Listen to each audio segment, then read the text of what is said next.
السلام علیکم، welcome to my YouTube channel smart learning. S S T general کی preparation کے لیے اردو فرسٹ ایئر ہم دیکھ رہے تھے۔ پہلے 10 اسباق 2 ویڈیوز میں ہم نے کور کیے تھے۔ یہ جو آخری 4 اسباق ہیں وہ اس ویڈیو کے اندر ہم کور کر لیں گے۔ 11 نمبر ہے جی شیراز اور کنارے آب رکن آباد وغیرہ، یہ ابن انشا نے لکھا ہے۔ پھر ہے جی روم، زندہ شہر مردہ شہر، جمیل الدین عالی اس کے مصنف ہیں۔ لالچی وزیر جس کا ترجمہ یہاں پہ کیا گیا ہے بشیر احمد بلوچ نے لکھا ہے، اور اس کے اندر 2 مکاتیب ہیں، مرزا غالب اور علامہ محمد اقبال۔ چلیں جی، سب سے پہلے اس کے ورڈز میننگ دیکھ لیتے ہیں، پھر اس کی ایکسرسائزز کو کور کر لیں گے۔ پہلا سبق ہے ہمارے پاس شیراز اور کنارے آب رکن آباد۔ شیراز ایران کا ایک قدیم شہر ہے، ٹھیک ہے، اس کا نام ہے شیراز۔ داتنی کاٹنا، مسواک کی لکڑی کاٹنا۔ پھر ہے جی رکن آباد، شیراز کی ایک سیرگاہ ہے، اس کا نام ہے رکن آباد۔ چشم کہتے ہیں جی بصر چشم یعنی بہت اچھا، بصر و چشم یعنی بہت اچھا۔ پھر اس کے بعد ہے جی ضحاک کے سادی، اور پھر اسی طرح ایلپسز ہیں آگے، اور آخر میں اگر بویم۔ تو یہ جو پورا جملہ ہے اس کا مطلب کیا ہے؟ سادی شیرازی کے قبر کی مٹی سے عشق کی خوشبو آ رہی ہے، اگر اس کے مرنے کے 1000 سال بعد بھی اسے سونگھو تو ابھی بھی اس سے جو ہے نا قبر کی مٹی سے عشق کی خوشبو آ رہی ہے۔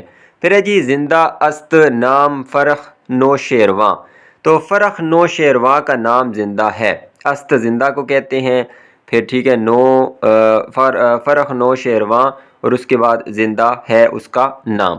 پھر ہے جی کھڑاگ جنجال یا جھگڑے کو کہتے ہیں۔ نواح کہتے ہیں مضافات میں، جس طرح گرد و نواح ہوتا ہے، ارد گرد کا علاقہ۔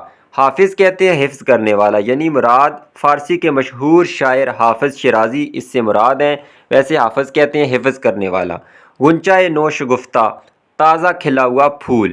جمشید ایران کا ایک بادشاہ ہے، ٹھیک ہے، آپ نے وہ ایک صنعت تلمی بھی سنی ہوگی، جام جم مطلب جمشید کا پیالہ، تو اس نے وہ ایک پیالہ بنایا تھا، تو اس کے ساتھ اس کی مناسبت ہے۔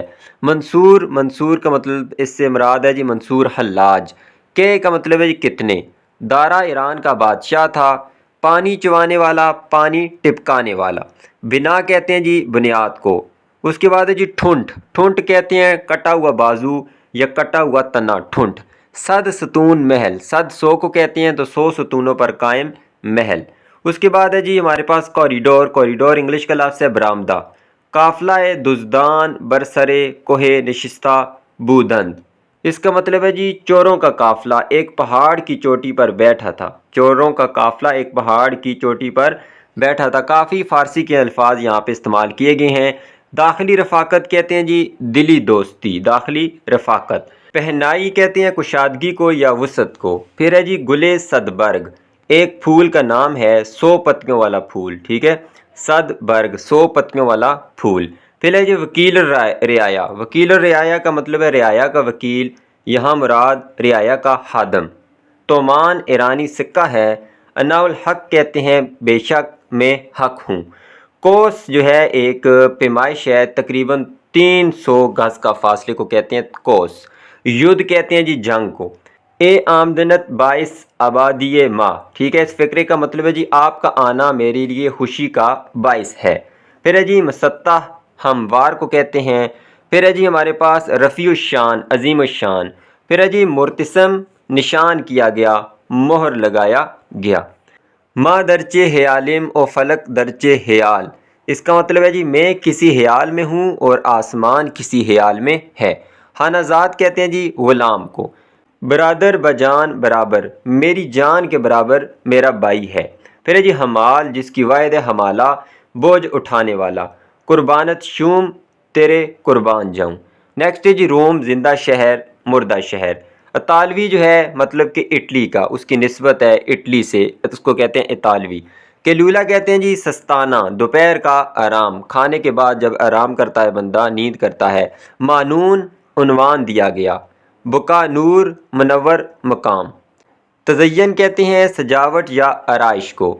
عمرائے عظام کہتے ہیں جی عظیم بادشاہ، ٹھیک ہے۔ اس کے بعد ہے جی لیپا پوتی کہتے ہیں جی مل دینا، برش سے لگانا، برش سے لگانے کو کہتے ہیں لیپا پوتی۔ مزہ کافور ہونا، مزہ ختم ہونا۔ کیسر روم کے بادشاہوں کا لقب تھا، اور رومت الکبریٰ عظیم روم۔ کھنڈر ویران عمارت یا ویرانے کو کہتے ہیں، اور باندیاں جو ہوتی ہیں وہ کنیزیں ہوتی ہیں یا لونڈیاں۔ پھر لالچی وزیر سبق ہے جی، ریوڑ جو ایک کلیکٹیو ناؤن ہم استعمال کرتے ہیں، جیسے کہ ہرڈ جس کو انگلش میں کہتے ہیں، بھیڑ بکریوں کا جو گلا ہوتا ہے۔ ہو لیا ساتھ ہو کر روانہ ہو گیا۔ گھٹنے طے کرنا، گھٹنے سمیٹ کر طے کر کے بیٹھنا۔ دو زانو بیٹھنا، گھٹنے کے بل بیٹھنا، دو زانو بیٹھنا جیسے تشہد پہ بیٹھا جاتا ہے۔ پھر ہے جی ضعیف الاعتقاد، کمزور عقیدہ رکھنے والا۔ گڈریا جو ہے وہ بھیڑ بکریاں جو چرانے والا شیفرڈ ہوتا ہے اس کو کہتے ہیں۔ اسلوب کہتے ہیں جی لکھنے کا انداز۔ لوگ کہتے ہیں روایتی، ٹھیک ہے، جو عوامی، جیسے لوگ کہانی ہوتی ہے، عوامی کہانی جو آگے زبانی چلتی رہتی ہے۔ مکاتیب مرزا غالب، بیورا خبر یا اطلاع کو کہتے ہیں۔ ہاتھرس کہتے ہیں جی ہندوستان کی ریاست اتر پردیش کا ایک ضلع ہے ہاتھرس۔ طلائی لوح سنہری تختی۔ متبہ کہتے ہیں جی پریس، اس کا تلفظ آپ دیکھ لیں کیا ہے، متبہ ہے شاید، پریس کو کہتے ہیں۔ اس کے بعد ہے جی ہمارے پاس درنگ، دیر، توقف یا تاخیر، دیر کو کہتے ہیں درنگ۔ منہائی کہتے ہیں جی کم کرنا، گھٹانا۔ قلمرو حکومت، سلطنت یا ملک۔ پھر ہے جی مجتہد الاثر، زمانے میں مانا ہوا اجتہاد کرنے والا، زمانے میں مانا ہوا اجتہاد کرنے والا مجتہد الاثر۔ قطب الملک کہتے ہیں ملک میں مانا ہوا نیک آدمی۔ پھر ہے جی زمزمہ پرداز، گیت گانے والا۔ مہاجن کہتے ہیں جی سود کا کاروبار کرنے والی، اس سے مراد ہے جی ہندو۔ مہاجن سود کا کاروبار کرنے والی، اس سے مراد ہے ہندو اس سبق میں۔ حکیم الملک، ملک میں مانا ہوا حکیم یا دانا، عقل مند۔ یوسف ہند، ہندوستان میں سب سے خوبصورت آدمی، یوسف ہند۔ مکاتیب اقبال آخری ہمارے پاس، مخدوم جس کی خدمت کی جائے۔ علالت کہتے ہیں جی بیماری کو، ناسازی کو۔ دینی عصبیت، دین کی طرفداری۔ اس کے بعد جی رزم گاہ، میدان جنگ، عمل کی جگہ۔ طباعت کہتے ہیں چھپائی کو یا پرنٹنگ کو۔ ترددات کہتے ہیں جی پریشانیاں۔ معنی آفرینی، معنی نکالنا، مطلب پیدا کرنا۔ دکھڑا، دکھ کی باتیں۔ مناسب کہتے ہیں جی عہدہ، مرتبہ یا منصب کی جمع ہے مناسب۔ خانوادے، خاندان۔ احیاء جو ہے حیات، زندگی یا دنیا کو کہتے ہیں۔ پھر ہے جی مفقود، مفقود ختم یا غائب۔ نیکسٹ ہے جی نوازش نامہ، محبت نامہ یا خط۔ لسانی عصبیت کہتے ہیں جی زبان کی طرفداری، یہاں پہ تھا دینی عصبیت دین کی طرفداری، اور لسانی عصبیت زبان کی طرفداری، تو مطلب عصبیت کہتے ہیں طرفداری کو۔ مستقر کہتے ہیں جی ٹھکانہ، مرکز یا رہنے کی جگہ۔ پبلشنگ سینٹر کہتے ہیں اشاعت کا مرکز۔ صحرائیوں، صحرا میں رہنے والوں کو کہتے ہیں صحرائیوں۔ سبحان اللہ، اللہ کی ذات پاک ہے، تعریفی جملہ ہے یہ۔ دم زدن، سانس لینے کی۔ متنفس کہتے ہیں سانس لینے والا، مراد انسان۔ متاع کہتے ہیں جی مال، متاع جیسے ہوتا ہے اثاثہ، جمع پونجی مال۔ مجدد کہتے ہیں جی تجدید کرنے والا، پرانے کو نیا کرنے والا۔ احرار، حر کی جمع ہے، آزاد لوگ، جیسے کہتے ہیں حریت پسند، تو احرار حر کی جمع۔ اضطراری کہتے ہیں جی بے چینی کو۔ اس کے بعد اچھا یہی ہمارے پاس ورڈز میننگ تھے ان اسباق کے۔ نیکسٹ اب ان کی ایکسرسائزز دیکھ لیتے ہیں۔ جو پہلا ہمارے پاس ایک سبق ہے روم کا سبق، اس میں دیکھ لیں جی اطالوی پراٹھے کا نام پیتزا، جس کو پیتزا اب کہا جاتا ہے، پیزا جس کو کہتے ہیں، تو پیتزا، ٹھیک ہے، پیتاسا۔ رومن پارلیمنٹ کو انگریزی میں کیپٹل کہتے ہیں، کیپٹل۔ پتھر پہ رکھ دیے تھے موتی نکال کر۔ پھر یہاں پہ یہ مجھے بلینک نہیں ملی، اگر کسی کے ذہن میں ہو تو کمنٹ باکس میں شیئر کر دے، سبق میں شاید یہ موجود نہیں ہے، یا شاید ہو بھی میری نظر سے گزری نہیں ہے۔ میلان ایک صنعتی شہر ہے۔ اس کے بعد ہے سسلی کا عربی نام سیکلا، سیکلا ہے۔ وینس جو ہے پرانا پانی پر بنا ہوا ایک قدیم شہر ہے، اٹلی کا وینس۔ اس کے بعد ہے جی نزلہ ہمیشہ کسی نہ کسی پر گرتا ہے۔ سامنے طے وے رے ہے جو ماضی کا بائسکوپ دکھاتی ہے، ٹھیک ہے، یہی تھے اس کی بلینکس۔ اس کے بعد آگے جی ہمارے پاس سفر نامہ، تو سفر نامہ کی ڈیفینیشن پڑھ لیتے ہیں، اس کے نام سے ہی پتہ چل رہا ہے یہ کیا ہے، کہ سفر کا احوال لکھا جاتا ہے۔ سفر نامہ نگاری دنیا کے تقریباً ہر ادب کی ایک مستقل صنف رہی ہے۔ جب کوئی ادیب سفر کے لیے گھر سے باہر نکلتا ہے، ہاں وہ سفر اندرون ملک ہو یا بیرون ملک ہو، ٹھیک ہے۔ سفر نامہ کیا ہوتا ہے؟ جب وہ سفر کے لیے جاتا ہے، چاہے اندرون ملک ہو یا باہر ہو، وہ اپنے سفر کے تمام احوال قلم بند کر رہے تو ایسی تحریر کو سفر نامہ کہتے ہیں۔ سمپل اس کی ڈیفینیشن ہے، اس کے اندر یہ ساری چیزیں آ جاتی ہیں۔ سفر نامہ کسی ملک کی جغرافیائی، سماجی، معاشی، معاشرتی حالات کی ایک دلچسپ اور مستند تاریخ ہوتی ہے۔ اب وہ باتوں کو تو دیکھتا ہے لیکن اس کے اندر کچھ فکشنل چیزیں بھی لاتا ہے، ہو بہو وہی چیزیں نہیں لکھتا، کچھ خود سے بھی باتیں بنا کے، تاکہ اس کے اندر زیادہ سے زیادہ دلچسپی اور لطف پیدا ہو، ٹھیک ہے۔ وہ ساری باتوں کے اندر کچھ نہ کچھ اضافی چیزیں بھی لاتا ہے۔ یہ امپورٹنٹ پوائنٹ ہے کہ اردو کے پہلے سفر نامہ نگار کون ہے؟ یوسف حلیم خان کمبل پوش۔ تو یہ امپورٹنٹ ہے، آپ اس کو یاد کر لیں، پھر ڈیفینیشن اس کی دیکھ لیں۔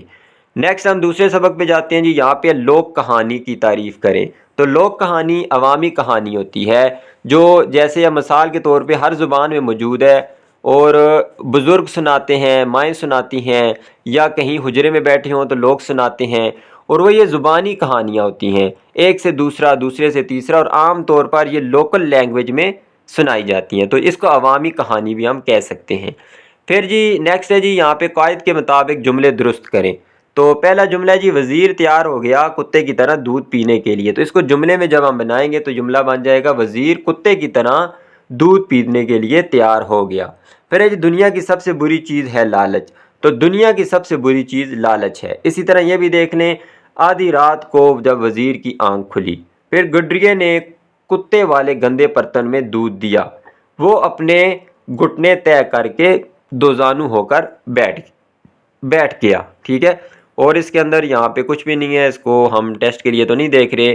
نیکسٹ چلے جاتے ہیں جی، ایک اور سبق ہے ہمارے پاس، تو یہاں بھی زیادہ کچھ نہیں ہے۔ امدادی فعل سیکنڈ ایئر کے اندر ہم اس کو بار بار پڑھ کے آئے ہیں کہ جملے کے اندر جب دو فعل آ جائیں، ایک تو اصل فعل ہوتا ہے اور دوسرا اس کی مدد کے لیے آتا ہے، اس کے مطلب کے اندر زور پیدا کرنے کے لیے آتا ہے، اس کو امدادی فعل کہتے ہیں۔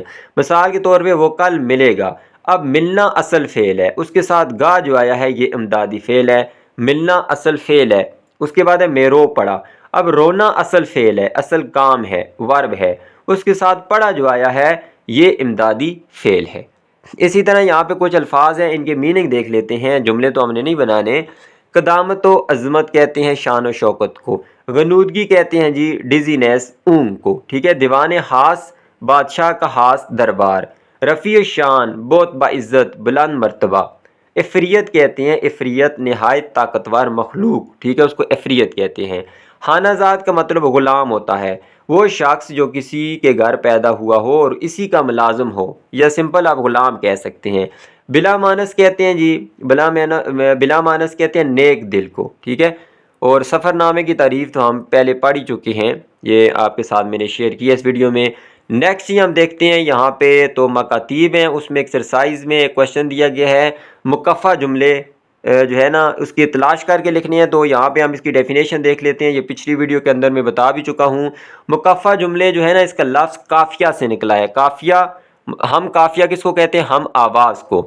تو یہ ایسے جملے ہوتے ہیں، مطلب کہ وہ جملہ جس میں فقروں کے آخری الفاظ ہم آواز، جن کو ہم قافیہ کہتے ہیں، تو وہ ہوں، مطلب ایک ہی جملے کے دو فقرے ہوں اور دونوں فقروں کے آخری الفاظ آپس میں ایک جیسی آواز ہو ان کی۔ جیسے بس کر کیلو کال، کیلو کال کہتے ہیں جی بحث و مباحثہ، تکرار کو۔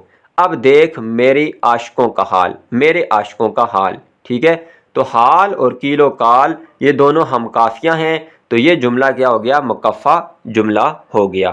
تو یہاں تک آج کی ہماری ویڈیو تھی، اور اسباق ہمارے 14 مکمل ہو چکے ہیں فرسٹ ایئر کے۔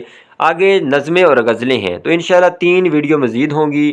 2 ویڈیوز کے اندر ہم ان کی تمام نظمیں کر لیں گے، اور آخری ویڈیو میں جتنی بھی غزلیں ہیں ان کو کور کر لیں گے۔ ویڈیو اچھی لگی ہے تو اس کو لائک کر دیں، چینل کو سبسکرائب کر دیں۔ اللہ حافظ۔